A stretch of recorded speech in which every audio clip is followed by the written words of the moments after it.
The most perfect Thanksgiving turkey and gravy that you will ever have. And I'm going to show you how to make it from beginning to end, and you're going to get something that is so spectacular you cannot even imagine.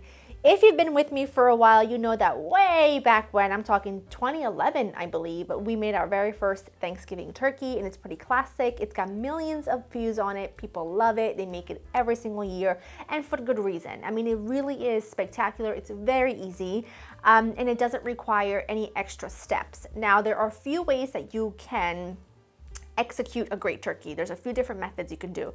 You can do just the herbed butter method that I use in that video, which is just adding herbed butter between the skin and the meat, and that just sort of self-bastes itself in that delicious goodness, and cooked properly at the right temperature, it comes out delicious.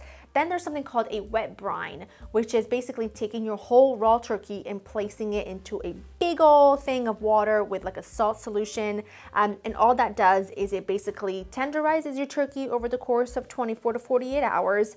But the problem with that is, for me, and why I don't prefer a wet brine, is because A, the skin never gets brown and crispy. It kind of just stays a little dull. I feel like it plumps up the meat with so much water that, yes, it's juicy, but the flavor itself is very dull. Like, it doesn't really do much for the turkey. And it's also really messy. I don't have a fridge big enough to hold a giant container with water and the turkey. Like, it's just, I don't have the space, right? My preferred method that I've tried over the last couple of years, that I have been doing, that people have been raving about, anyone that eats my turkey has been raving about, is the dry brined method. And basically, the dry brine and the wet brine have one thing in common, and that is salt. So instead of adding the salt into a big old thing of water, I'm adding the salt directly onto the meat, but it's gonna do the same thing. Dry brining, the salt from dry brining basically allows the meat to produce all its own sort of, I'm gonna call them juices. It pulls out all of the moisture from the turkey, but then it sort of seeps back into itself, leaving you with a very moist turkey. It's special. It's spectacular. I don't really know how else to describe it except to put it that way, where basically the salt just helps draw out the moisture of the turkey, and then all those juices sort of like seep right back into the meat, and it is magical. You do need to do this 24 to 48 hours in advance, but it's very, very easy. My rule of thumb is 1 tablespoon of kosher salt, coarse kosher salt, for every 5 pounds of turkey. So say you have a 15 pounder, you want to use 3 tablespoons of salt. Say you have 16 pounds, you still want to use 3 tablespoons of salt. I don't go up to the, extra tablespoon until I'm at the 18-pound mark, right? But I also like to add some brown sugar, and it does one of two things. It adds a little tiny bit of sweetness, and it's not much. Like for this size, I have a tablespoon and a half, because I'm gonna go ahead and add 3 tablespoons of salt, because you always want half the amount of sugar that you have of salt.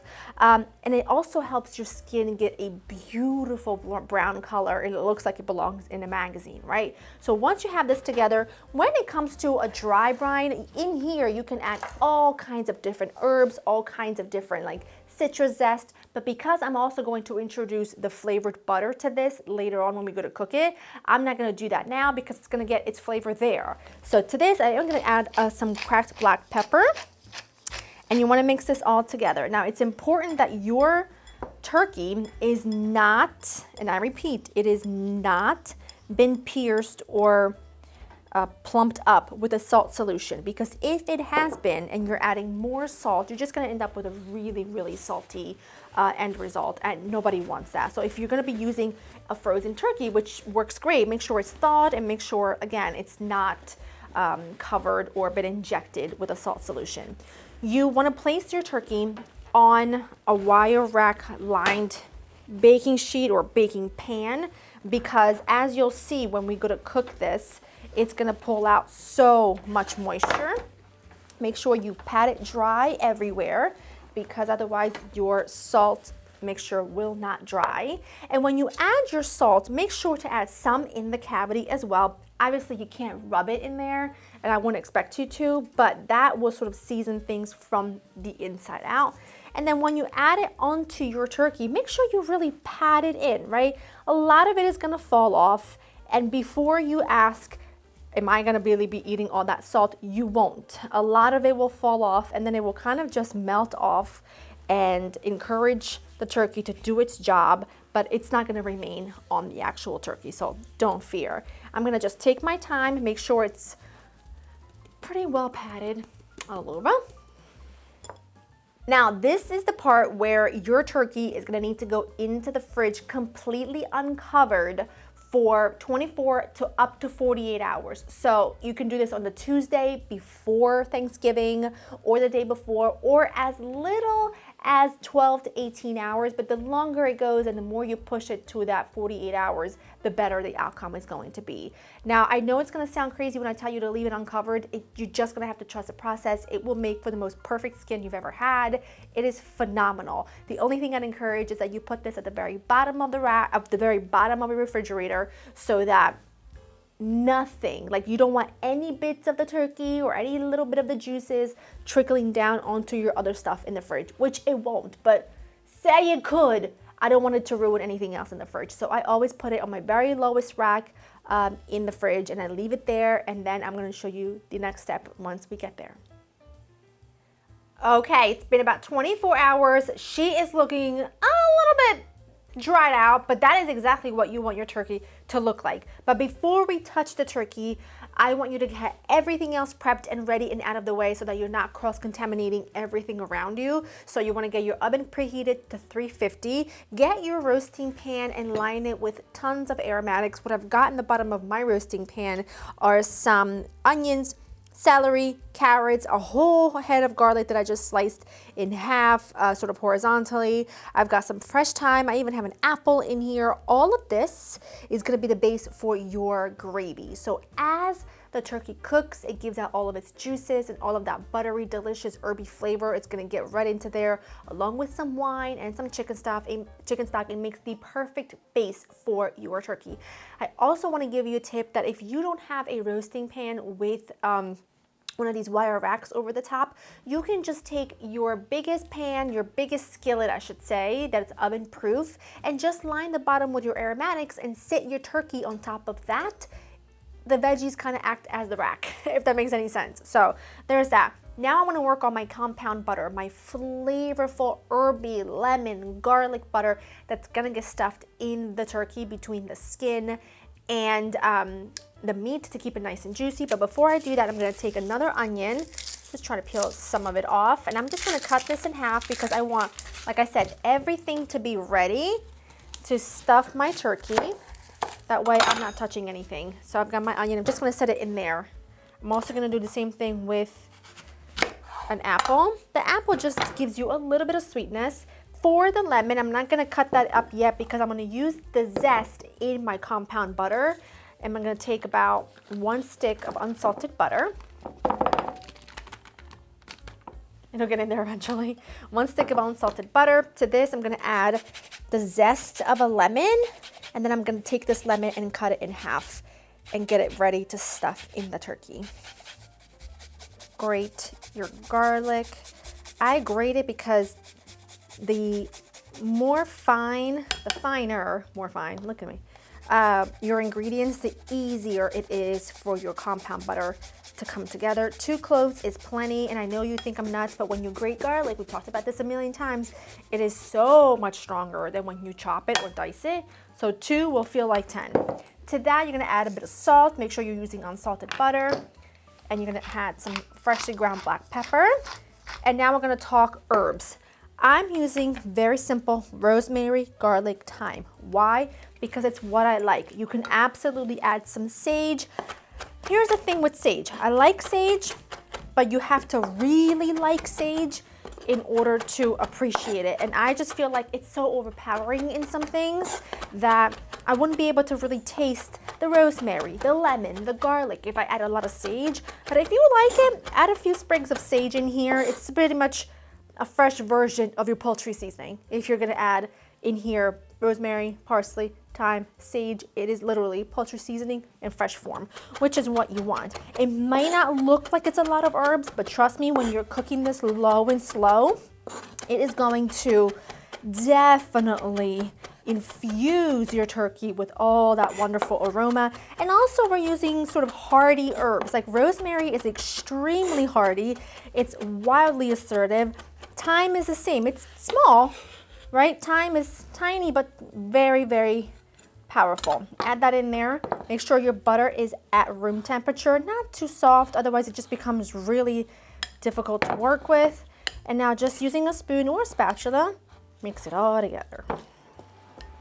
Turkey is ready. I'm gonna stuff the cavity with my aromatics that I chopped up. So I'm gonna add in my lemon, my onions, my apple. It's gonna give you great flavor. And I also have some fresh herbs. I'm gonna shove that in there because as it steams, all of that aroma infuses through your meat and it's just so spectacular. Don't forget under here as well, remember to always take out any bags of giblets or anything like that.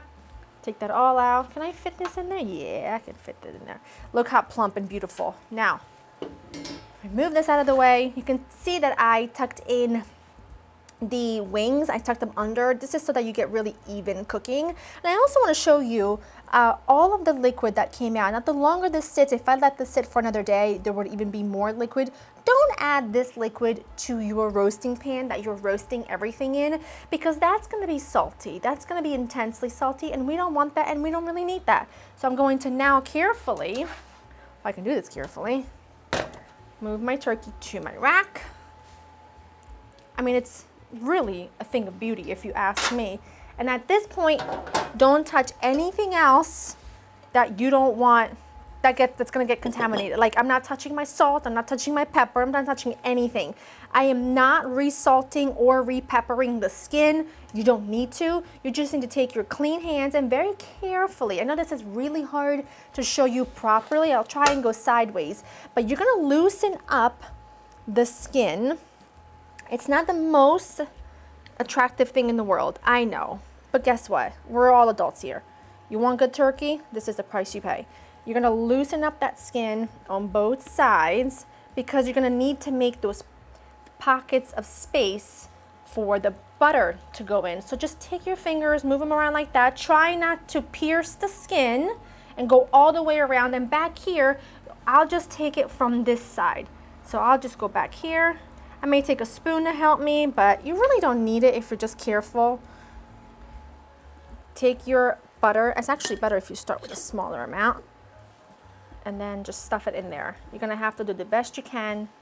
It won't be perfect, but it'll work out really well at the end. And the more you add, and you can take your spoon, you can see how it spreads. You don't have to be super perfect because once you have it in there and you have most of the top area covered, it's gonna melt and it's gonna go where it needs to go and you're not gonna be worried or concerned. It's perfect. So I'm gonna do some over here and then I'll do some back here and then I'm gonna leave some behind to do on the very, very top. Once you have it mostly stuffed, I took that lemon out by accident, mostly stuffed, you're gonna take a little bit more and really carefully make sure that the skin is dry. It'll be slippery, but it's fine. It's all gonna end up in the same place. Just make sure that you can also melt the butter and brush it on. It doesn't make a difference to me, trust me. I have been known to cut the butter into little pats and literally just place it all over the surface. Don't bother me then, you know? Not, like I said, it's not the most appealing job, I'm well aware, but it is gonna be phenomenal when it's done. Now, as I mentioned earlier, I'm not adding any more additional salt to this because it is very well salted already. The butter has been salted, but you are gonna wanna add some wine and some chicken stock to your roasting pan because like I said, this mixed with all of your turkey juices and all that delicious flavor is gonna be a fantastic base for the most delicious turkey. Let's talk cooking time because I know people get so overwhelmed, they get so confused because some things can be so complicated. Start it high, drop it low, start it low, put it on high. It's so easy. The rule of thumb for cooking your turkey is 350, 13 minutes per pound if it's unstuffed. Mine is unstuffed. If mine was stuffed with a stuffing, then you would do 15 minutes per pound at 350. That is the rule of thumb. It works out perfect every single time. Get one of those little thermometers that hangs in your oven so that you can make sure your oven's properly calibrated. But for me, 350 is the perfect sort of golden temperature, and I just time it 13 minutes per pound. Very easy and very simple. You will have to probably cover your turkey halfway through, but what I like to do is cover my turkey the first half with some aluminum foil, and then I remove it. Then that way the turkey can get a beautiful color, and that crispy skin doesn't get softened by the steam once you cover it. Does that make sense? That's why I cover it ahead of time. So I'm just gonna loosely cover it with some aluminum. My hands are clean, so I can touch my foil.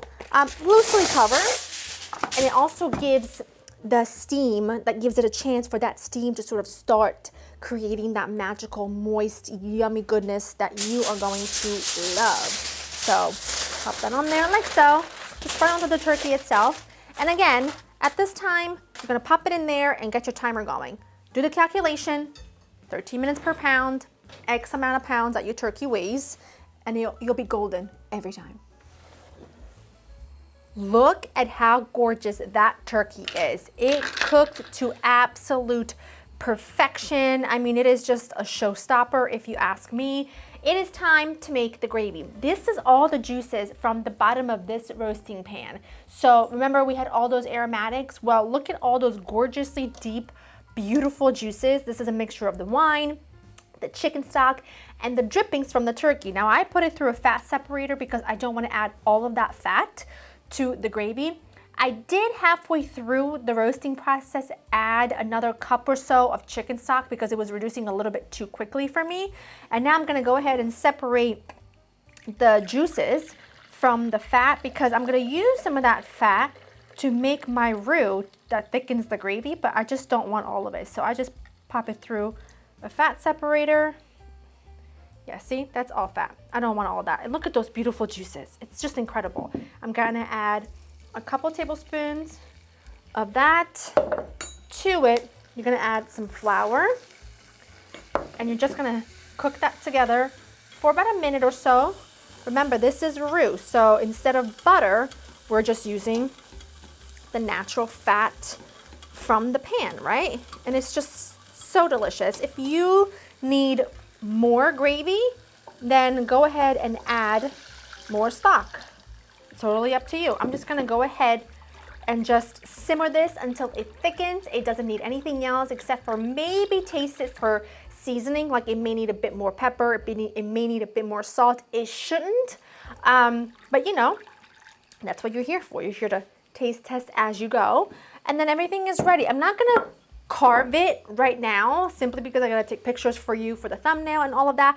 However, if you go check out my original turkey video, it'll show you how to carve it. I show you there how to carve it, but also I feel like every family has their own way of carving the turkey. I do it differently than some of my family members, so I'll leave that up to you. I am gonna grab a sharp knife and cut a little bit because you gotta see how juicy it is. It just wouldn't do it justice if you didn't see how juicy it is. Just want you to see how beautiful that is. And it is so, that skin is unbelievable. Look at this. I don't know if you can see.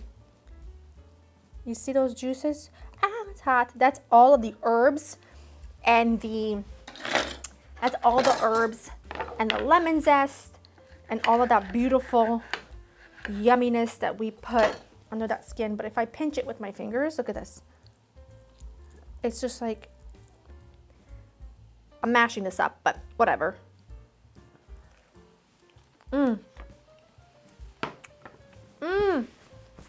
Perfection. That is perfection. The flavor is spot on. It's so beautiful. The gravy looks beautiful. It looks a little bit thin, but remember, as it cools, it will thicken. So I'm not gonna thicken it too much now because as it cools, it'll turn into a block.